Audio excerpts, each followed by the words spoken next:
RRB NTPC 2025 exam ने परीक्षा तिथि हुई घोषित। आरआरबी एनटीपीसी रेलवे भर्ती बोर्ड आरआरबी द्वारा आयोजित की जाने वाली एनटीपीसी यानी नॉन टेक्निकल पॉपुलर कैटेगरी परीक्षा देश के सबसे लोकप्रिय और प्रतिस्पर्धा परीक्षाओं में से एक है। लाखों उम्मीदवार हर साल इस परीक्षा में हिस्सा लेते हैं ताकि वे भारतीय रेलवे में एक सुरक्षित और प्रतिष्ठित सरकारी नौकरी पा सके। साल 2025 में होने वाली आरआरबी एनटीपीसी परीक्षा को लेकर छात्रों के बीच काफ़ी उत्साह और जिज्ञासा बनी हुई है। आखिर आरआरबी एनटीपीसी 2025 की परीक्षा कब होगी? आज की इस वीडियो में हम आरआरबी एनटीपीसी 2025 परीक्षा को संभावित तिथि, चयन प्रक्रिया, परीक्षा पैटर्न और तैयारी के कुछ महत्वपूर्ण टिप्स की चर्चा करेंगे। इसलिए दोस्तों, वीडियो पर नए हो तो वीडियो को लाइक कीजिएगा और चैनल को सब्सक्राइब कीजिएगा। अब बात करते हैं आरआरबी एनटीपीसी परीक्षा क्या है। तो आपको दोस्तों बता दें, आरआरबी एनटीपीसी एग्ज़ाम एक प्रतियोगी परीक्षा है जो रेलवे में नॉन टेक्निकल पदों जैसे clerk, typist, goods guard, station master, account assistant आदि के लिए आयोजित की जाती है। इस परीक्षा के जरिए 12वीं पास और स्नातक उम्मीदवारों को रेलवे में भर्ती किया जाता है। परीक्षा 2 सत्रों पर आयोजित होती है, CBT 1 एग्ज़ाम और CBT 2। इसके अलावा कुछ पदों के लिए टाइपिंग टेस्ट या स्किल टेस्ट और डॉक्यूमेंट वेरिफिकेशन भी होता है। अब बात करते हैं आरआरबी एनटीपीसी परीक्षा कब होगी। आरआरबी एनटीपीसी की आधिकारिक सूचना अभी तक जारी नहीं हुई है, लेकिन पिछले वर्षों के पैटर्न को देखते हुए अनुमान लगाया जा रहा है कि आरआरबी एनटीपीसी 2025 की अधिसूचना जनवरी से मार्च 2025 के बीच जारी की जा सकती है। परीक्षा जुलाई से सितंबर 2025 के बीच आयोजित हो सकती है। हालांकि यह केवल संभावित तिथि है। सटीक जानकारी के लिए उम्मीदवारों को आरआरबी की आधिकारिक वेबसाइट पर नजर बनाए रखनी चाहिए। आरआरबी देश भर में अलग अलग जोन के लिए अलग अलग वेबसाइट पर संचालित करता है, इसलिए उम्मीदवारों को अपने जोन के अनुसार जानकारी देखनी चाहिए।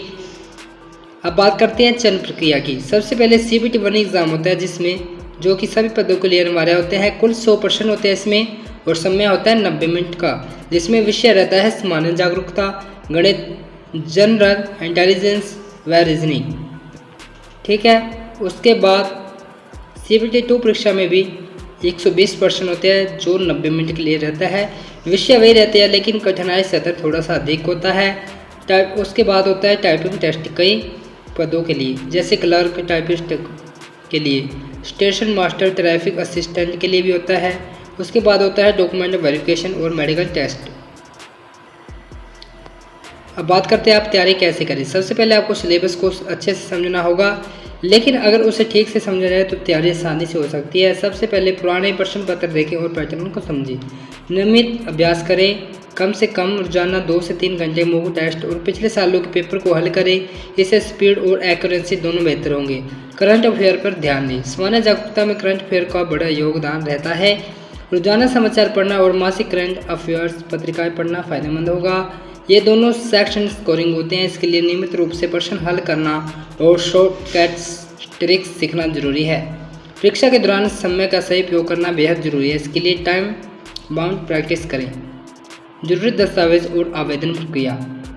आरआरबी एनटीपीसी परीक्षा के लिए आवेदन ऑनलाइन ही होता है। उम्मीदवारों को कुछ आवश्यकता होती है दस्तावेजों की, जैसे कि पासपोर्ट साइज फोटो, हस्ताक्षर, शिक्षा प्रमाण पत्र, आधार कार्ड या अन्य पहचान पत्र, जाति प्रमाण पत्र यदि लागू हो।